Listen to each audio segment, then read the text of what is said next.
Hey mamas, welcome back to my channel. My name is Cynthia, and in today's video I'm going to be sharing with you our language arts curriculum for the 2022 to 2023 school year. I will have a first grader, a pre-kindergartner, and a preschooler.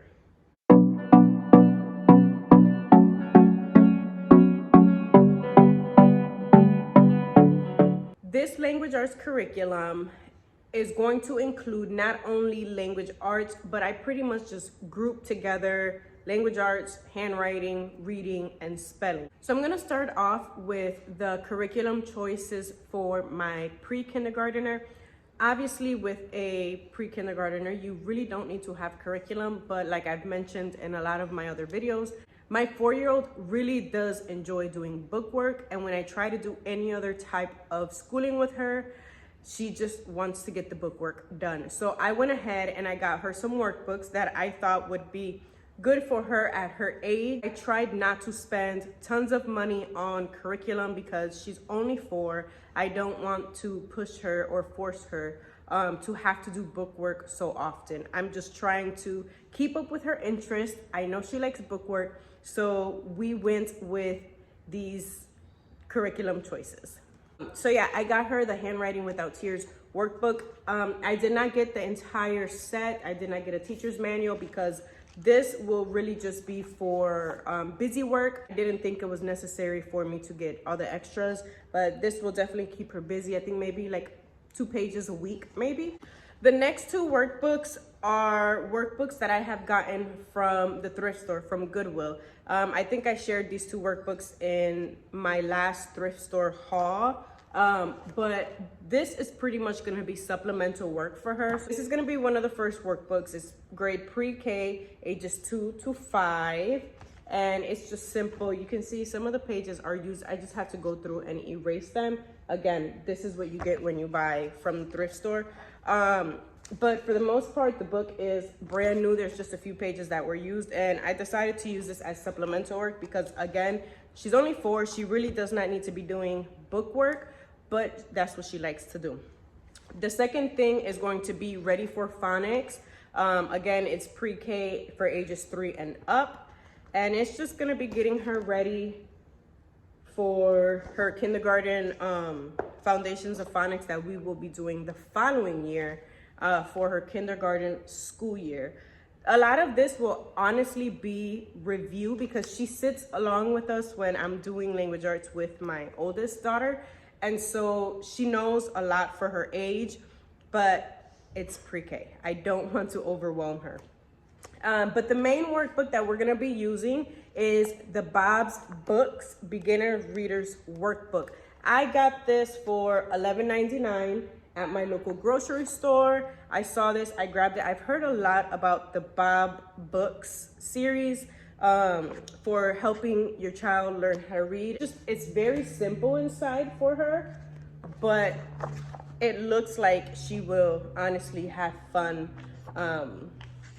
throughout the entire book. I'm thinking I might just use these 2 workbooks throughout the summer for her just to prep her for this.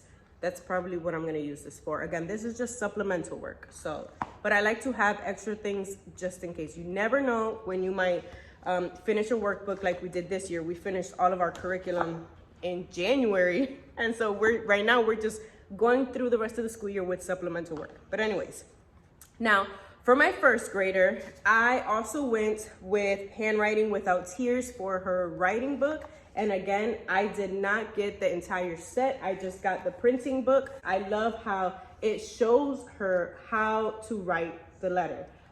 Sometimes with her letter E specifically, she'll start from the bottom and go around. So I really thought that this was pretty convenient for her and it would really help her. The next one is spelling. I looked through 2 different curriculums. This is the Evan Moore. I was also looking at the 180 Days of Spelling, and this appealed to me a little bit more. I like that it has 4 days of spelling review, and then the 5th day, which would be a Friday, you would have a little spelling test or a spelling quiz or a spelling activity, whatever you want to do, you make it your own, obviously. But I did like that it had testing. Now, I have not like been for testing, I guess you can say. Testing has not been on my mind, but I'm going to try the testing that's in this book and see how that goes the first few weeks, and then we'll decide if we're gonna keep testing or just review for 5 days instead of 4 days and then test on the 5th day. For reading, this is something I really want to focus on for my daughter's 1st grade year because she does struggle with reading. She can read sight words, but I don't know if she gets intimidated with actually seeing a book and reading. And so that's why I decided to start her at the level K instead of the 1st grade reading level. She struggles when she sees multiple words on paper to actually read. And that's why we got her the level K. And that's okay because kids are never behind in homeschool. They're learning at their pace. And that's why we homeschool. It's very simple. So the first sentence has only 3 words and they're very simple words. This is what caught my attention the most. I also looked at the Evan Moore reading program, and to me, it was just, there was a lot more on paper. And again, I wanted to keep it as simple as possible for my 1st grader or soon to be 1st grader because I know she struggles a little bit with reading. So I did not want to overwhelm her. For the actual language arts curriculum, I did go with The Good and the Beautiful. If you guys follow The Good and the Beautiful, they are revamping, they are redoing their language arts curriculum. And so I got this one for, I believe it was 25% off. And again, we got level K because she struggles with reading.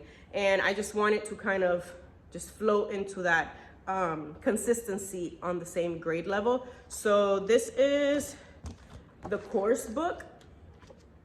I'm sure you guys have seen already plenty of flip throughs of this. You've probably seen it on YouTube, on their website, but the lessons look pretty simple. And they look like they will keep her intrigued, which is something I have trouble doing when it comes to language arts. She does not like language arts because of that reading struggle. And so I wanted to pick something for her for the 1st grade year that would keep her intrigued, would keep her interest, and obviously help her get to where I would like her to be. But along with the course book, we have the level K reader, and it's just simple reading pages, very simple. And I believe there's a couple books or a couple stories in this one book. And then we also have phonics cards. This is what it is in the front, and then in the back, it has pronunciation. And I also got for her, let me grab that because I did not bring it. Okay, so if I remember correctly, these also came with the curriculum, and they're just little stories. They're little stories, little flip books that eventually she will end up being able to read. But it has, so they come in order. So like the first one, Mom and Dad, and they have little numbers on the bottom. That will help you figure out what book goes first. So as you can see, the wording is very simple. And then when we get to the last one, which is 30, I think I just showed you guys this, Emma Likes to Smile, you can see that there are more words for her to read. So I like that there's small books that will eventually challenge her as we get further along. But I also got the beginner books, box A, for more reading practice, because that is what I'm gonna focus on when it comes to language arts for this school year. So let's see. Hi there. So this is what the book looks like. Just simple, simple, simple. All right, guys, that's all of our language arts curriculum for the 2022 to 2023 school year. If you enjoyed this video, make sure that you give us a thumbs up, hit the subscribe, and then hit the bell so that you're notified when my next homeschool curriculum video is out. See you next time.